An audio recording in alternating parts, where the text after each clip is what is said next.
Wasserman Shultz threaten election fraud attorneys.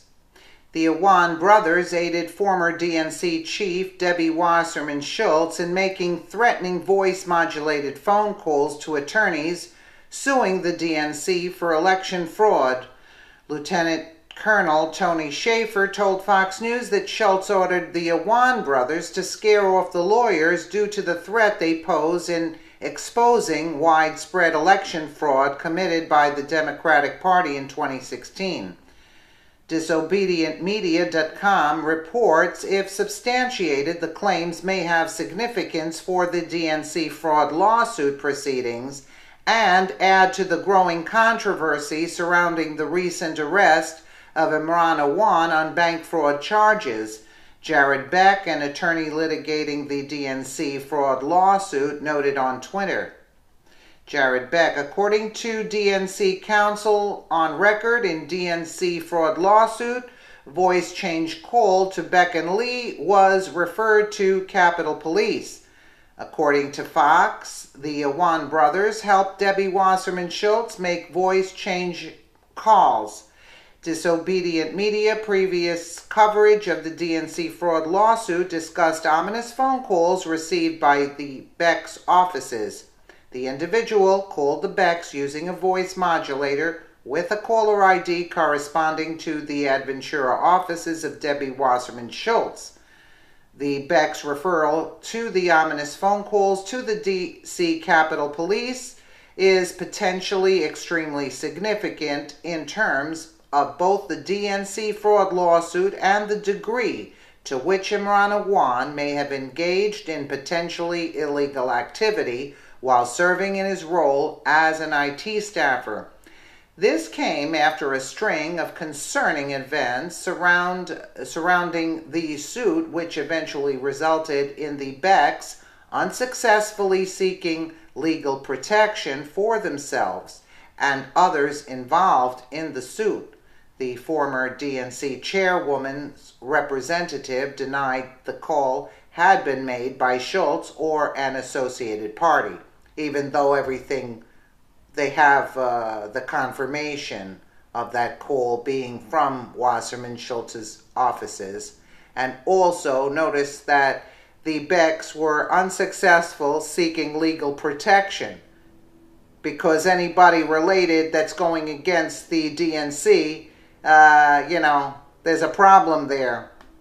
They wanted legal protection. This is more like a Quentin Tarantino movie with everything except the GIMP, and I think the GIMP's still going to show up. Good. I hate the GIMP. Look, this is complex, and let me try to simplify it. Basically, Debbie Wasserman Shultz has employed three brothers who were of Pakistani origin at 3 times the salary of everybody else who does IT on Capitol Hill. And this all started years ago. They must be really good at their job. Well, apparently they failed at working at Best Buy and other places. So I guess if you fail at Best Buy, you get to be hired by the Hill. Were they at Best Buy? I can't remember which one. It was one of those outlets. Now, what happened, though, is that she's employed these folks. And over the past years, there's been real issues regarding the fact that every other Democrat person they worked for on the Hill fired them. But they were retained by her. Now, what is really key here to remember, Laura, it's not about hard drives. It's about the fact that these individuals, during the time they worked for her on Capitol Hill, in her position there as a member of Congress. Three brothers, Pakistani origin, which is not in and of itself a bad thing at all.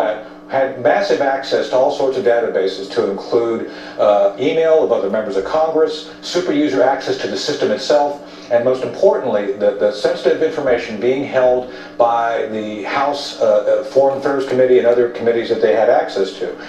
What this all comes down to is like, okay, you could have all that, but what gets worse is she actually employs these folks apparently to do hideous things behind the scenes. There's evidence now that at least one of these brothers was helping her do the Bernie Sanders malevolent activities of trying to manipulate things against him. They actually helped her do things like voice change calls. They actually did all these other things, which who are these characters? And then who are they? Then there's evidence now that all this information they had access to dumped off into a third database, which is now being called a breach. So that's why the Capitol Hill police rolled in saying there's something wrong here, and now the FBI has rolled in. And let me give you the big takeaway here. It looks like a foreign intelligence service may be the recipient of all this, and something called the Muslim Brotherhood.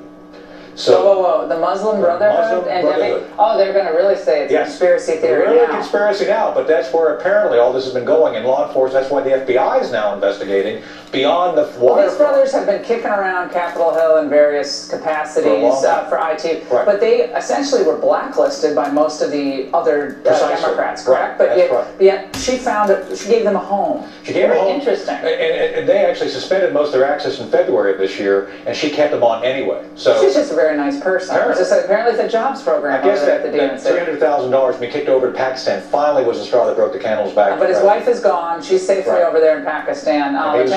Keep covering it for us, Lieutenant Colonel Schaefer. Thank you so much. Thank you.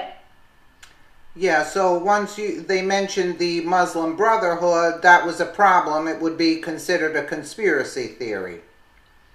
Lieutenant Colonel Tony Schaefer appeared on Fox News' Tucker Carlson, where he made allegations that Awan had helped Shultz make the disturbing phone call to the Beck's legal offices.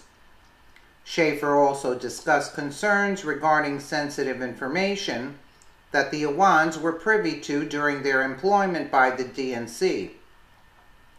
In discussing the Becks, Schaefer commented that Shultz had employed the brothers to do hideous things behind the scenes. They helped her make voice change calls. Schaefer added that the sensitive information the Awans had access to were stored in a third database, which he said is now being called a breach.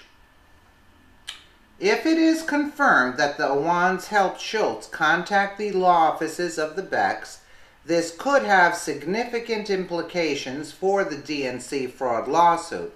Unsolicited contact from Shultz to the Becks would be highly improper. Such phone calls were one in a string of apparently threatening conduct by Shultz and her associates.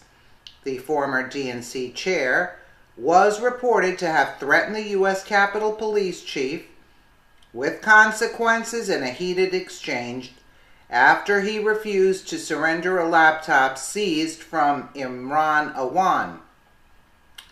Disobedient media previously discussed concerns that the Awans may have leaked sensitive data related to their service for Shultz and the DNC.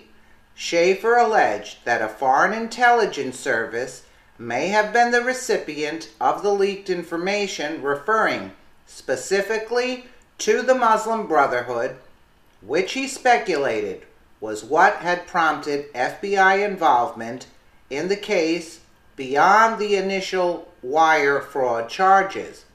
And if you take a listen, some part here, we're not going to play the whole thing, but where she says inclusivity.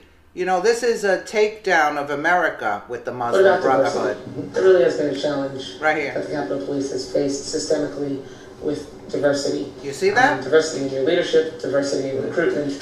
How are you focusing in on improving that? And I mean, I don't mean any disrespect, but it is hard to take your word for it. As you said, you're in leadership now, you're not in the rank and file. So, Mr. Chairman, it might be helpful for us to have an open, an informal meeting with the Capitol Police union leadership so that we can hear from them.